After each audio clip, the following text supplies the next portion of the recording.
Welcome, ladies and gentlemen, to my Elimination Chamber prediction. Yes, I haven't done one of these in an incredibly long time. Usually I didn't really have the time, but today I'm giving it my best, and I hope you enjoy it. I really don't have a lot of interest in this Elimination Chamber. I really haven't gotten a very great hyping for it.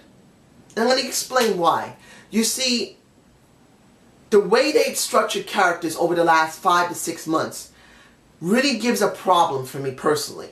Because if they had given at least 2 months to building characters properly, really properly, and giving them prominent spots, I would be interested. For example, the kickoff show with the Rhodes brothers, who have been prominently featured and have done very well, at least in the last 3 weeks, have not done well at all.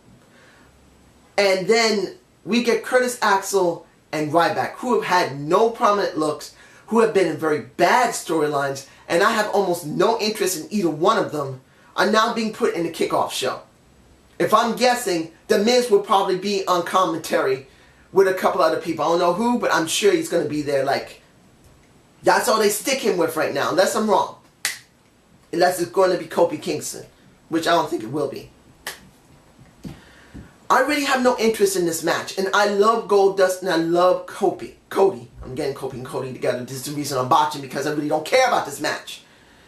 I just don't care. Unless Cody turns on his brother during the match, because they've shown frustration with Cody. That will be the only reason I'll be interested in what's going to happen. I will still watch the kickoff. I will see this match, which is probably only going to be about 5 minutes to 8 minutes long. If Cody turns on Goldust, that actually would be a nice twist for a kickoff show, because we don't get anything screwy on a kickoff show. Very rarely to zero. We just have a straightforward match. It's over. And we have a huge amount of time to wait, an hour and a half before we even get the kickoff show. Then we get nothing but advertisement for the Elimination Chamber, and then we get a 5 to 8 minute match, and then we get maybe commentary in between. I'm sick of that, but that's what they give us. To be honest, I think Goldust and Cody will win. Unless, like I said, Cody turns on his brother. So I'm going to leave it at that. Now, the match I'm going to talk about will be E Langston versus Jack Swagger. Another one I'm not interested in. I've said already, they could have used somebody else for E Langston. They could have used Kofi. I know that's very boring, but he's still very liked. They could have used maybe one of the Shield to go after the IC Championship. Hell, Roman Reigns could have done this. And I'll explain the reason why I'm saying it later. But you get my point. Other people who have given more interest and more positions could have gotten this. Hell, you could have had Mark Henry turn evil again with that bald-headed head of his. That bald-headed motherfucker will rip somebody's head off and shit down the throat. I'm sorry to curse, but you get my point. Mark Henry's an evil monster. And he should be an evil monster. He's better as a heel, not as a face. And he could have been a way better. They could have structured E Langston messing with Mark Henry, and at the end, they could have done this for fucking WrestleMania with E Langston and Mark Henry, but they not bothered to do it. You got an Olympic weightlifting champion and strongman champion versus a national lifting champion. You get my point. Weightlifting champion. That would have been epic. But we didn't get that. So am I interested in this match? No, there's been no interest, no structure, nothing.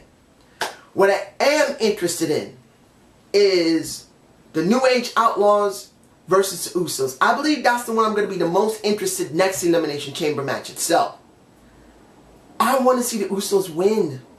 I've said it, and if you look at my playlist, I made a video on the Uso brothers. I said they've been around a long time. They are the oldest modern wrestling... Calm down.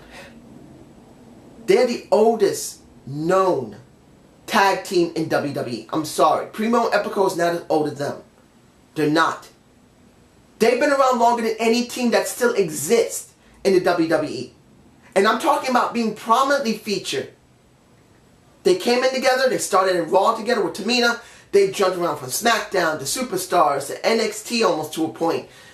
Generally going between SmackDown and Superstars, Saturday Morning Slam, Wednesday Night Main Event, stuff like that. But they're the oldest ones that have been prominently featured. I want to see them go up against New Age Outlaws. I am happy to see them getting a pay-per-view match.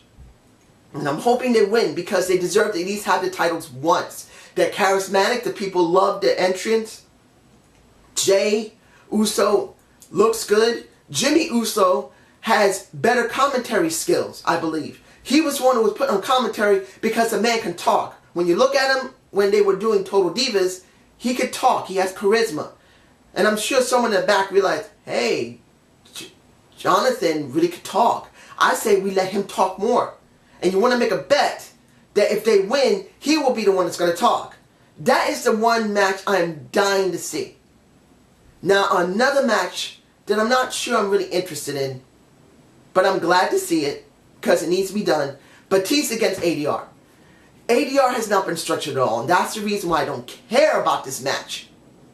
He's boring. Dolph Ziggler and him had a decent rivalry. But after that, what did they do with him? Nothing. They tried to say that he had Mexican pride. But then the Mexican pride didn't go anywhere. So he's been drifting from one person to another with nothing to do. Until they realized they need Batista to have someone to work with, so they threw ADR at him. There is no real interesting rivalry.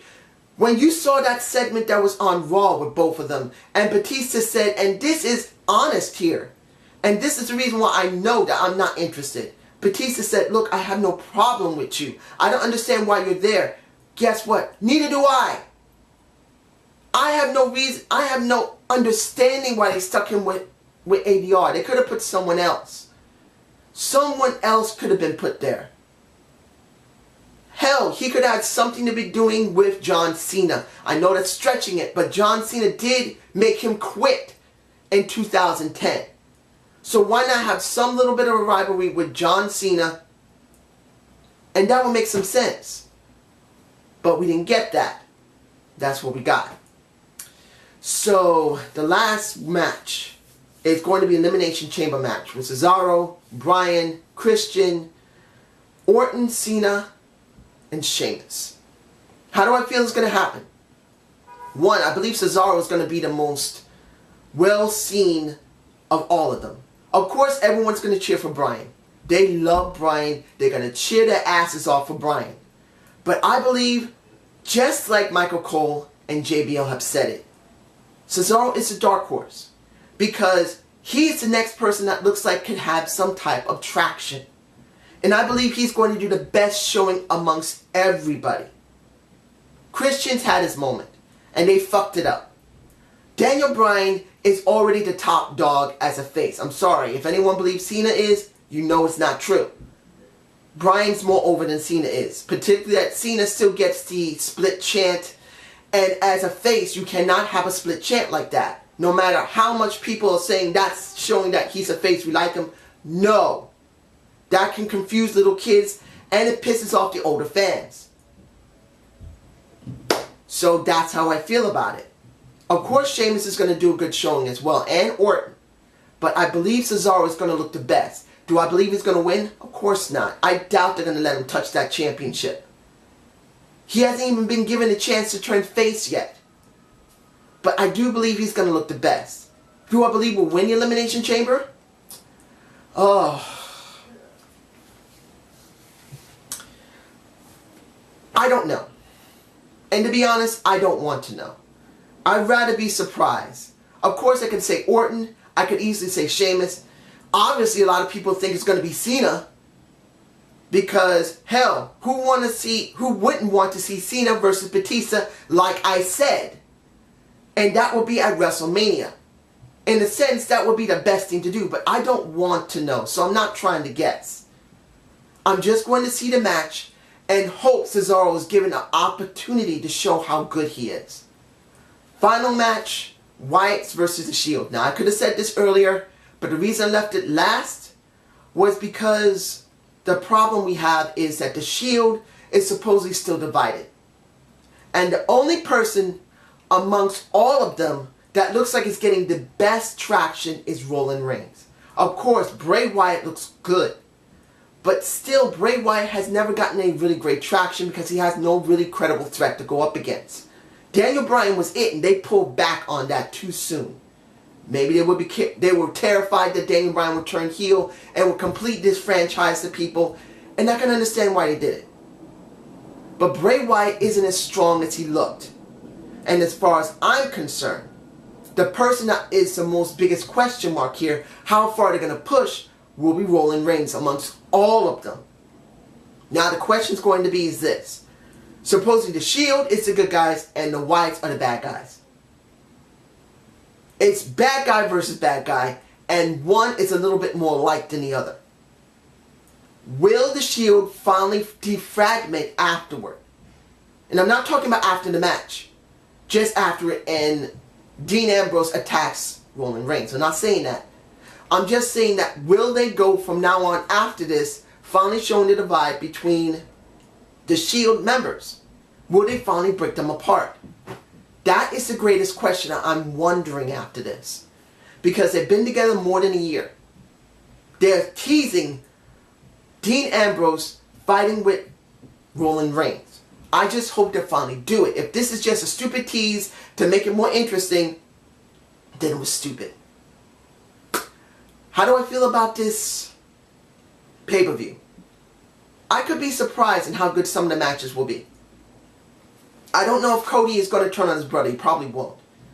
Big E Langston and Jack Swagger, the trucker as I call him, I'm not going to be very interested in. I do care about the Usos and the New Age Outlaws. But I just don't know what's going to happen. So I hope you love this prediction. Give me a comment on how you feel that what do you believe is going to happen in this pay-per-view. And you guys have a good day.